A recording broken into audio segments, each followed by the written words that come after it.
Opinion driven. Matter of fact, I have been permitted to choose my own words and discuss my own ideas. Good morning. The Chris Hand Show. Super Talk 99.7 WTN. 9:06 on Super Talk 99.7 WTN. My name is Chris Hand. Good morning. Happy Super Tuesday. Before we get into all the festivities that will happen today, I'm joined on the line by Brandon Lewis, the founder of Tennessee Conservative, TennesseeConservativeNews.com. A lot of times we wonder, what can we do about what's happening at the border here in Tennessee? How can we make our voices heard with what we're experiencing because of the border crisis here in Tennessee? Well, Brandon Lewis of Tennessee Conservative News has organized a rally on Wednesday, March 20th at the state capitol, and it's going to be pretty wild. Janice Bowling will be speaking. Jody Barrett is going to be speaking. Senator Mark Pody, Rep. Gino Bolso, our friend from the Mill Creek View podcast, Steve Abramowitz, and our friend Chris Spencer, who's running for state senate in District 18. And joining me on the line now is Brandon Lewis from Tennessee Conservative News. And Brandon, I just got to ask, where did this idea come up for this rally, and why do you think it's so important to do? Well, thanks for having me on, buddy. I appreciate your work. There are so few doing the conservative yeoman's work at the state level. We need more like you. So there's a few things, Mr. Hand. Number one is, when we do policy surveys to thousands and thousands of Tennessee GOP primary voters, we'll ask them to pick out of a long list of issues what's the number one thing of all other things they think GOP leadership should be working on in Tennessee. And stopping illegal immigration is like number one. It's like 60% of people select it. Everything else is a way distant second, third, fourth, or 10th. The other issue that has brought this to my attention, aside from the fact that there's this huge influx and it's in the national news and everyone can see it, is that the Tennessee GOP has a long history of not only failing to stop illegal immigration in our state, but actually making it worse. And if you'd like me to run through a little of that with your listeners and let them draw their own conclusions, I'd be happy to. Yeah, give me a little backstory on what you've been seeing and kind of what led you to this point. So I'm going to briefly, very quickly run through this. Number one, when we founded our organization, because we couldn't get the truth out of mainstream media about COVID in 2020, and we had the medical freedom sessions that would roll back all the nonsense, we discovered that there was like a clandestine, covert, covered in black, illegal immigration center where kids were being kept in Tennessee that was all hush-hush.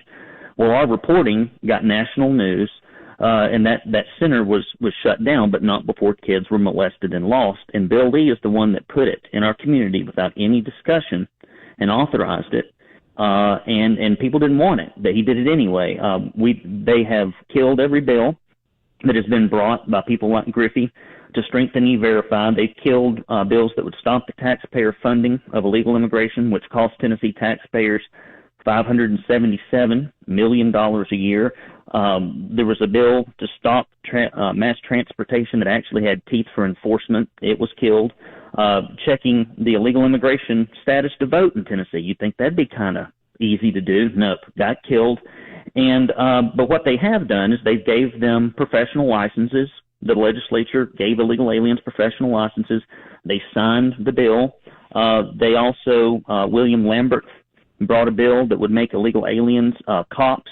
Our reporting made him withdraw that bill. Dale Carr introduced a bill that would even weaken our already weak E-Verify standards for employment. And so as you can see, I don't know, your listeners are smarter than the average listeners.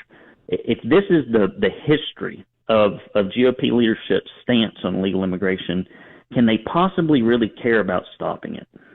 So why were those bills getting killed? You kind of rattled off a bunch there.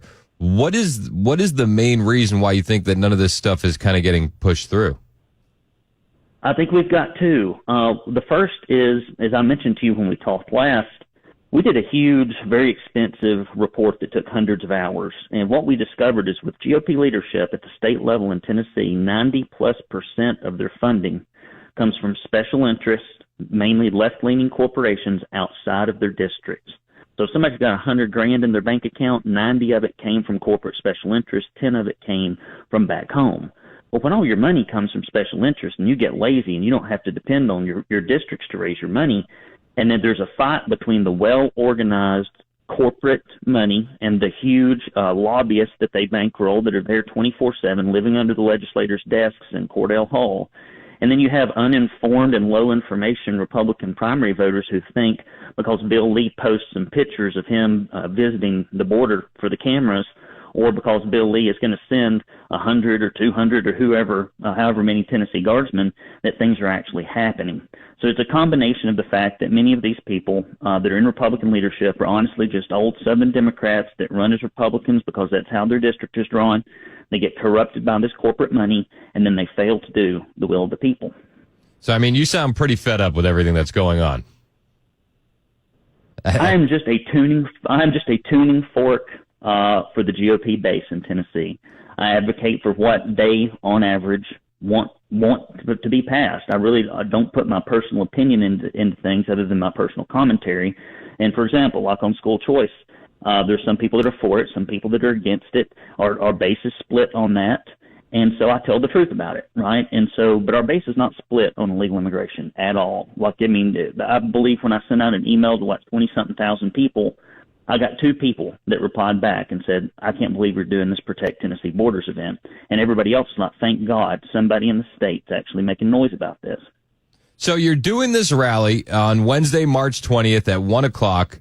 What do you expect to, like, what are your goals for this rally to protect Tennessee's borders? So we have I guess the purpose of the event is to make sure that Republican lawmakers know as they go into the Republican primaries that if they won't do something about it, we're going to find other people who will. The real conservatives, not the people that just run because that's how their district is drawn. But we've got 4 main things, right? What would stop illegal immigration here? Number 1, we've got to make it harder for illegal immigrants to get employment and drive down wages for blue-collar workers in Tennessee that are native. We've got to do that. Number 2, we have to stop with the biggest benefit magnet coming to Tennessee, and that is the funding of illegal immigration education. Think about it. Somebody comes here with 3 kids, and it's immediately a $36,000 a year burden to Tennessee taxpayers. Immediately. Now, that's even if they go productively try to do something else. Number 3, we need to not only ban the mass transportation, we need to make it illegal and put people out of business who do this in our state. These charter bus companies, these airlines that fly them in. If you're an NGO and you bring people, mass transport them, we need to take their licenses away and say we're not going to tolerate that here in our state. And then finally, we need to cut off the benefits. There's no reason someone should come here, break our laws, be in Tennessee, and get housing, food stamps, or any other type of benefit. They need to stand on their own 2 feet. But if we make Tennessee inhospitable, when people have choices of where to go, just like in Florida, they will pick other places. So you're just looking to demagnetize the state by any means necessary? Well, we have to, right? We can't shut the border down. And so state lawmakers, you always give one of 2 arguments. Here they are, and they're both false. And it's just really meant to make people shut up and go away. Number 1, they say, oh, well, this is a federal issue. The hell it is. If it's not enumerated in the Constitution to the federal government, it's left for the states. And this is very much left for the states. And the second thing they say is, well, we'll get sued. I'm like, we all get sued every day, like 5 times, okay? Every time you pass a law somebody doesn't like, you get sued. That's just par for the course. That's the minimum ante. And so what it really is the Chamber of Commerce, the NFIB, all these huge corporate companies, Ford Motor Company, the Amazons, all those people that interject themselves into our state politics, they fund the apparatus up there, and they don't want that. They see illegal immigration as another client because they serve so many people. It's just another head count. They see it as cheap labor.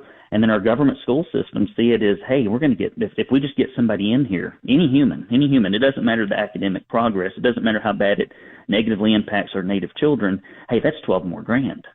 And so we've got these forces that are pushing this in our state, and they want it. And so the primary voters don't, and we've got to rise up and send a clear message.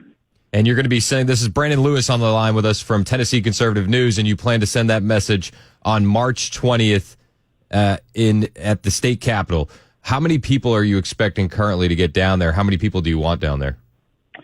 I don't know, man. This is a touchy subject, right? Everybody wants this problem fixed. Nobody wants to be identified as somebody advocating for it. I mean, that's the truth about this. It's a very touchy subject. It shouldn't be, but it is. But we will have a few hundred. I don't know how many. I'm sure some leftist organization is already paying people to dress up in finely pressed, brand new KKK outfits and come down there and hold signs with masks on. As they did it, I saw that whole parade in Nashville, and it's just comical. I'm like, if there are any of these people in Tennessee, they're in their mother's basement. They don't have the money nor the brain power to come color coordinated and perfectly pressed things with creases in their flags. Yes, I mean, I'm like, come on, people. But whatever. I mean, but I assume, I can already write the leftist headlines, Mr. Hand. GOP holds Nazi rally, white supremacist gathering of da-da-da. It's, they've already written the article, right? They'll come report on it. That's what the mainstream press primarily is going to do in Tennessee, because you get your corporate funding, man, it really changes your ability to be truthful with folks. Well, and I will say this, you've said, you're kind of disenfranchised with a lot of the state government, but you do have a lot of reps and senators from Tennessee joining you at this rally as speakers. Tell me about who's going to be there and what they think about the cause. So the people that are coming to our event, the Janice Bowlings, the Mark Pody, the Jody Barretts, the Gino Balsos, the folks like that, are in this marginalized conservative minority. I'll give you a perfect example. Janice Bowling brought a bill that would have stopped transgender surgeries 2 years ago, and GOP leadership killed it, right? And then all of a sudden, Matt Walsh comes into town, gives them a national black eye, and then Jack Johnson and the rest of the leadership runs out there, grabs the spotlight as if it's their idea, and they pass a bill. And it's like they won't do things when they're right, but they'll go take the credit if the heat gets hot enough, right? And so my hope is that we can get the heat hot enough for these people to come in. And we've got, Moms for Liberty move their legislative day so they could come up there and be helpful. I thank God for those ladies. We've gotten some, I've got a phone call from Tori Venable at AFP, who's going to try to help us build a crowd for this. And so we're building this grassroots coalition all across the state. We got little grassroots groups sending tour buses full of people to come help, which I never call in favors. I do this for free. I don't make any money doing it. I make my money doing something else. But when you're out there on the tip of the spear, it is good to see conservatives get off the couch. Don't worry about being called names. They don't have any power if you don't let them have power. And to talk about these policies, because if we don't do something, Mr. Hand, we're going to turn around and we will have a Tennessee that we don't recognize. It will not take long. You can already drive through parts of Tennessee and wonder, am I in the United States of America anymore? It has gotten so bad. And so there's just as people do not live with their doors wide open, and if somebody wants to come in and sleep on your couch that you don't know and start living with you, we need to have sensible immigration policies in our state. And if our federal government doesn't have them, we need to develop and implement them at the state level. Hey, I'm with you, and I'm looking forward to see how this goes for you guys. The rally is March 20th. It's going to be at the state capitol. Brandon Lewis from Tennessee Conservative News. If you want more information on the rally, where can we go to get it, Brandon? All right, here we go, guys. Protect, PROTECT, Protect, TN, that's for Tennessee, Borders, plural.com. So Protect, TN, Borders.com. If you think you're going to come, if you're not 100% committed, just sign up for the rally anyway, and we will send you information. If for whatever reason you can't make it, at least you'll be informed. Maybe you can support us by getting the word out. But that's protecttnborders.com, and you've been very, very kind. And guys, I'll say this in closing. The fact that Mr. Hand will have me on his radio show to talk about this shows you he's a true conservative. There are so many conservative talk show hosts in Tennessee that would not touch this topic with a 10-foot pole.